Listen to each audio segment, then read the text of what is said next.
anapokuita kwenye wito wowote, hata kuita kwenye wito unaulingana na uwezo wako. Lakini hapo tu ulipo hapo, kuna mtu unakuwa kwenye mazingira magumu, hali ngumu, lakini Mungu anakupa neema ya kupita pale. Unakuwa mtoaji, unamtolea Bwana, unamtolea Bwana, unamtolea Bwana, unamtolea Bwana, anakuvusha pale.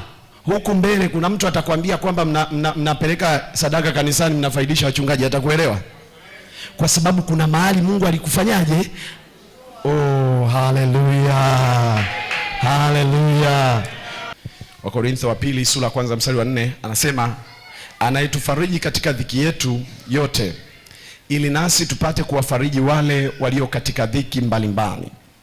Kwa faraja hiyo tunayofarijiwa na Mungu. Musa amepitia jangwani miaka 40. Huyu mtu ujue alikuwa imara. Katoka kwenye palace, kwenye ikulu, kwenye vyakula vizuri, hali nzuri. Hivi unafikiri Musa angetoka tu pale kwenye hali nzuri alafu akaenda anawachunga wana Israeli waende wapi? Waende Kanaani. Unafikiri angefanikiwa? Singeweza. Anayo elimu ya kule ushuani, kwa ilibidi aletwe na huku Uswahilini ili aweze kuwapeleka hao watu Uswahilini mpaka wafike nchi ya Kanaani. Sasa ngoja nikupe kitu kimoja. Hivi unajua Mungu hata kuruhusu wapeleke watu mahali ambapo wewe hujawahi kufika? Nikupe mfano. Yesu alitoka wapi? Mbinguni, si ndivyo? Akaja duniani. Lengo lake ni kuwapeleka watu wapi? Kwa sababu alishafika wapi? Musa, Mungu alimtoa pale Misri akampeleka wapi? Jangwani. Na yeye akawatoa wana Israeli Misri akawapeleka wapi? Kanaani. Hakufika. Yoshua alienda kupeleleza nchi ya nini? Akawatoa watu jangwani akawapeleka wapi? Sio, kuna watu mmenielewa? Kuna mtu hata ukinifariji na kuwa sikuelewi kwa sababu wewe hata unielewi kwanza. Unajitahidi tu lakini yani upati ile sense kwa sababu hujawahi kuumia. Kwa wakati mwingine Mungu anakupitisha, mtu akiongea neno moja ushaelewa mpaka you feel it. Unaisikia mpaka ndani kwa sababu uliwahi kupita hapo. Kwa Mungu anakupeleka jangwani ili uweze kuwapeleka na wewe watu pale. Mungu atakupeleka Kanaani ili na wewe uweze kuwafikisha watu wapi? Kanaani. Hutaweza kuwapeleka watu mahali ambapo wewe hujawahi kufika. Hutaweza kumvusha mtu mahali. Ndio maana wakati fulani kuto kutengenezwa na Mungu ni kuto kukubali kutumiwa na Mungu katika viwango fulani. Kwa lazima ukubali. Kuna kipindi ambacho watu hata uliowategemea hawakuelewi. Hata ukiongea point wanakuona pumba. Hata ukizungumza vipi, mimi ndio kaka yenu, mimi hawakuelewi. Mimi ndio dada yenu kabisa, hawakuelewi. Hali ngumu, yani ukigusa huku ndo kumekatika, huku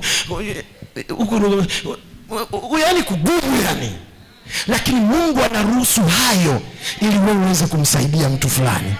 Biblia inasema alitufariji ili na sisi tuweze kuwafariji wengine. Anatutunza ili na sisi tuweze kuwatunza wengine. Kuna mtu ana roho ngumu, hawezi kusaidia mtu mwingine. Hata akiona yuko kwenye hali ngumu, hawezi afiri kwa sababu hajawahi kupita kwenye hiyo hali. Hawezi kukupa chakula kwa sababu hajawahi kulala na njaa. Hawezi kukupa mavazi kwa sababu hajawahi kukosa mavazi. Lazima Mungu akupitishe kote huko. Wako watu ambao Bwana wamewaweka mbele yako. Wako watu ambao usipopita huko hatima yao haitafanikiwa. Inategemea wewe kupita huko. Lazima upite jangwani ili watoe walio katika jangwa. Nataka nikuambie, ambaye shetani anakuhubiria ya kwamba Mungu hakupendi na kutangazia unapendwa sana na Mungu, ameweka hazina kubwa, lazima akupitishe huko. Watu wanaweza wakakukataa, wasikuelewe, lakini Mungu anajua ni nini anachokifanya na wewe. Mungu anajua ni wapi aliko kupeleka. Hatua zetu hazitalingana, na ndio maana uhitaji kujilinganisha na watu. Wewe ni mtumishi wa Mungu. Mungu anaijua hatima yako. Lazima upite hapo ili uweze kufika pale. Kukataa kupita hapo ni kuto kufika pale. Kubali kupitishwa na Mungu. Sijui unapitia kwenye hali gani, lakini usione kana kwamba Mungu hakutaki. Sijui unapitia kwenye mazingira gani, lakini nataka nikwambia kwamba Mungu bado anakupenda. Liko tumaini. Hata ambao wamekataliwa Mungu bado anawapenda. Inawezekana mazingira yako ni mabaya kabisa, watu hawakuelewi. Nataka kukuambia cha msingi, endelea kubaki na Mungu. Mungu anakuelewa na anajua kwa nini anakuandaa. Anakuandaa kwa ajili ya hatima fulani na lazima upite hapo. Kila ambaye alikuwa na hatima kubwa Bwana alimpitisha jangwani. Hata Yesu mwenyewe mwanzilishi wa imani yetu alipitisha jangwani. Itakuweje wewe?